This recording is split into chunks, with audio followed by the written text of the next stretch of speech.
아기가 아파서 죄송해요 선생님이 차감해버려. 선생님 입장에서는 그 수업의 개수가 이번 달 나이 경제 행위인데 유효기간 나 몰랐다. 이 대립이 아예 없을 수는 없지만 원장님들도 엄청 잘 지내고 싶을 네. 건데 그렇게 관계 중심적으로 가다 보면 꼭 원칙이 깨지는 일이 생겨요. 예를 들면 필라테스는 유효기간이 있단 말이죠. 네. 한번 봐줘 뭐 이런다든지 이런 식으로 꼭 원칙이 틀리는 순간이 발생하고 거기서 이제 원칙을 고수하면 또 우리가 이런 사이인가 서운해 하시기도 하고 어떻게 잘 조율해야 되는지 그런 것도 좀 어려운 점 중에 하나입니다.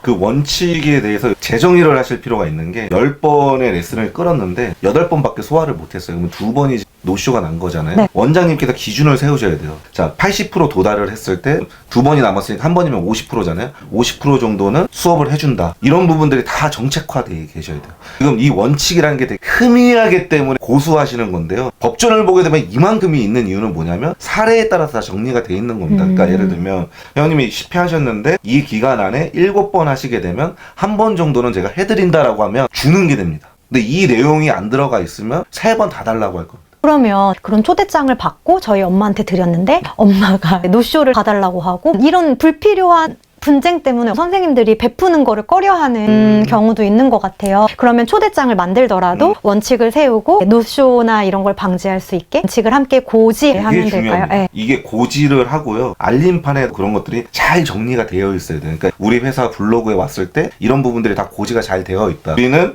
책임지고 관리를 하되 기준을 명확히 한다라는 것도 메시지를 전달하셔야 돼요. 기준이 두껍게 세워지지 않다 보니까 왔다 갔다 하는 거거든요. 원칙을 정해 주시되 유연성도 이미 다 정책으로 나와 있어야 돼요. 10번 중에 몇 개월까지 했는데 70% 도달했을 때는 한 번을 준다. 혹은 5번밖에 안 했을 때 2번을 준다. 이렇게 퍼센트제지가 밑에 정해져 있으면 감사하게 받아들일 확률이 높은데요. 아무것도 정해져 있지 않고 이거는 그냥 노쇼라고 하면 페이백을 못 받는다라고 생각을 하기 때문에 거기서 불만인 거예요.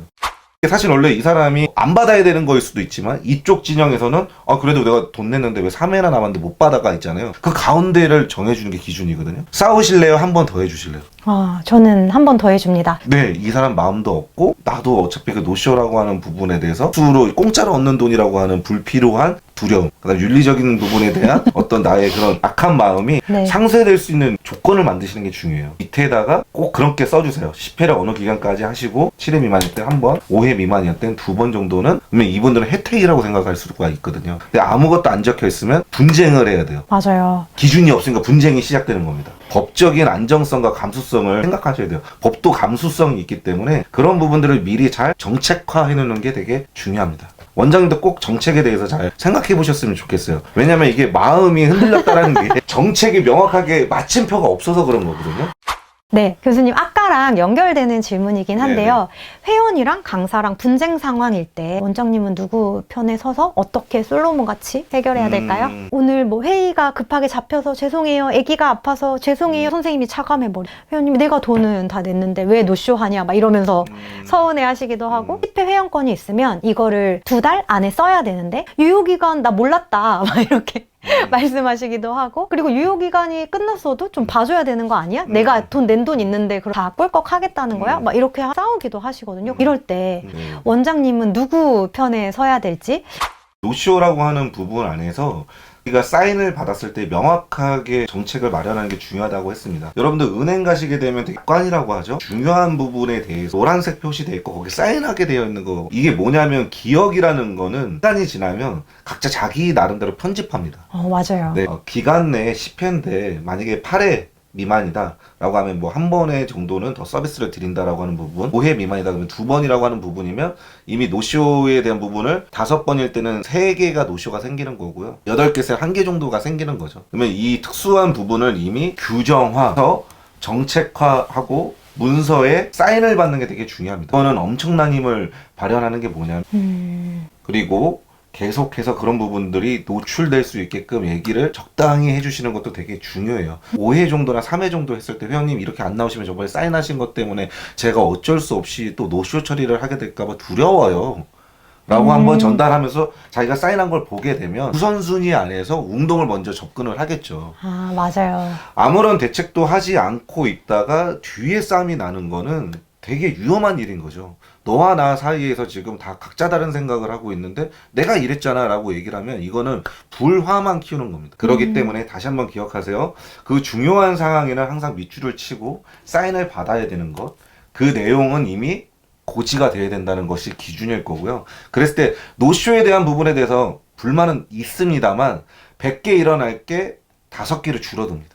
8번 중에 한 번은 봐주겠다는 건가요? 8회를 다 출석했으면 한 번은 노쇼를 아니죠. 봐주겠다? 원래 10번을 다 출석하는 게 출석 100%인데 네. 이건 이제 정하기 나름이에요. 2번을 못 나왔어요. 네. 혹은 3번을 못 나왔을 때도 한 번을 준다라고 하면 네. 노쇼가 하나, 2개는 생기는 거잖아요. 아. 선물로 주게 되는 거예요. 아, 이해했어요. 예를 들어 10회를 끊었다고 했을 때 네네네. 8회는 회원님이 등록하신 대로 열심히 나오셨고 나오셨는데. 2번은 얘가 한 번 아파서 취소하고 회사 일 때문에 취소했어요. 그럼 이 2번을 다 드리진 못하지만 제가 한 번은 선물로 드릴게요. 네네네. 뭐 이런 맥락으로 그렇죠. 이해하면 될까요? 그걸 이제 네. 중재라고 하죠. 그러니까 서로 반반 아, 이런 손해를 느낌인 보는 거예요. 느낌이거든요. 네네네. 그런 거죠. 아. 자, 이런 거요. 2달 안에 10번을 하시되 8번 이하의 경우에는 제가 수업을 한 번 더 드릴 수 있습니다. 쓰는 겁니다. 거기다 가로 열고 강사의 재량에 대해라고 원장님이 써주시면 사인을 받은 게 있을 거 아닙니까? 그러면 이게 강사가 해준 게 되는 거예요. 네, 근데 아무것도 없다라고 하면 손해보고 싶지 않은 소비자들 같은 경우에는 CCBB를 따지려고 할 수밖에 없죠. 네, 그리고 약간 좀 삐지기도 하세요. 그러니까 사인을 했으니까 취소시 당일 취소시 횟수가 차감됩니다. 체크를 하셨으니까 알긴 아는데 그래도 좀 너무한 거 아닌가? 그러면서 막 삐지세요. 그리고 나 이제 다음에 재등록 안 해. 네. 돈 낸 것까진 한다. 다음부터는 안 해. 이러면 난감한 거죠.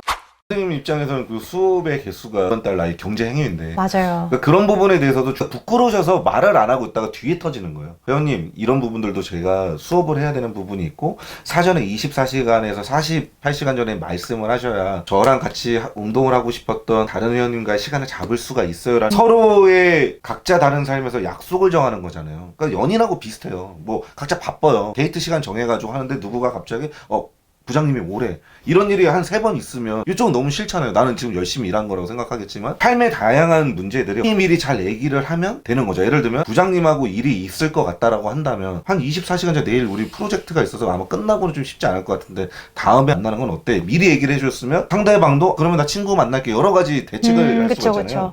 선생님 입장에서는 내가 무방비 상태로 손해본 게 싫은 거고요. 고객 입장에서는 내가 이 운동을 열심히 하고 싶었지만 삶이 허락하지 않았으니까 네가 이해해줘의 첨예한 대립이거든요. 이 대립이 아예 없을 수는 없지만 중재해서 낮춰줘야 된다는 거예요. 삶의 여러 부분들 중에서 관계라고 하는 부분은 무조건 마찰이 있거든요. 환경이 다르니까. 낮추는 게 중요한 거지 없앨 수는 없다. 그러니까 어떻게 낮출 거냐에 포커싱을 주셔야 돼요. 너무 좋은 말씀이신 것 같아요. 그 중재할 수 있는 그런 단서 조항들 그리고 오늘 취소했으니까 당일 취소 차감 이런 것보다는 서로 약간의 손해를 감수하는 것 이런 것들이 중요하다고 말씀하시는 그렇죠. 거군요. 축구에서도 옐로 카드를 먼저 주는 이유는 또 이렇게 비신사적인 행위를 하게 되면 스포츠 정신에 어긋나라고 옐로 카드를 한번 줘요.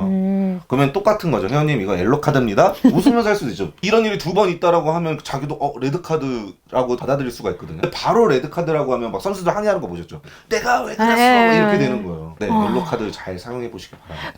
님이 뭔가 노쇼를 한다는 건 저는 그 사람한테도 부정적인 감정이라고 생각해요. 왜냐하면 피치 못할 사정이잖아요. 네네네. 아기가 아프거나 네, 뭐 회사에서 갑자기 야근이 잡혔거나 이러면 이 사람도 기분이 좋지 않은데 거기다 대고 회원님 오늘 뭐 당일 취소되는 겁니다. 차감입니다. 이래버리면 회원님 입장에서는 또 그렇죠. 그러니까 예. 옐로 카드. 그럼 그 옐로 카드를 말하는 시점은 언제일까요? 개인적인 센스의 차이일 수 있지만 보통 이걸 정책화한다라고 한다면 다음 날에 얘기하라고 하고 싶어요. 왜냐하면 네. 감정이 어느 정도 감소됐을 상황에 하루 정도 자고 일어나면 좀 없어지잖아요. 내가 어제 얼마나 배고팠는지 짜증났는지 오늘은 조금 없어져 있잖아요. 네. 그러면은 그걸 정책화하시는 것도 중요해요. 그 다음 날 이런 메시지를 보내라. 회원님 어제 되게 오랫동안 기다렸는데 회원님이 안 오셔서 제가 중간에 좀 시간이 많이 떠서 조금 속상하기도 하고 혹은 회원님이 무슨 일이 있는지 걱정되기도 합니다. 근데 이제 저희 정책상 어렵게 되시면 노쇼지만 한 번 정도는 저희가 맞춰가는 시간이라고 생각을 해서 좀 더 저걸 해드릴게요라고 하면 배려를 당하는 건데 나 오늘 수업 너 취소됐으니까 회원님 노쇼 이러면은 지금 애가 울고 있다고 네, 생각해볼게요. 하고 근데 문자가 따르는 거예요. 노쇼. 노쇼. 그럼 욕 나오죠. 네, 맞아요. 해열제 먹이고 막 밤새 해롱해롱했는데 아침에 이런 거 어제 혹시 무슨 되게 급한 일이 있으셨나 봐요? 자, 말 한마디에 다르다는 거죠. 그러면 원장님도 그런 것들을 교육하셔야 돼요. 이 원장님 수준 되면 좀 잘하실 거예요. 원장님 직원들이 사회초년생들이 있을 거거든요. 그 사람과 사람의 관계보다 이기와 개인이 강한 친구들은 그렇게 하지 않을 수도 있거든요. 그거는 원장님 책임입니다. 교육하셔야 돼요. OJT를 통해서 혹은 인턴십 잠깐이라도 하면서 우리는 이런 메시지를 정할 거야. 네. 그리고 이런 영상을 찍는 것도 나중에 저희가 이제 선생편을 한번 찍어보겠지만 말씀하시길 뭐하면 저 같은 전문가가 대신해 주는 것도 좋은 방법이겠죠. 이번 영상은 여기까지 하도록 하겠습니다. 또 찍을게요.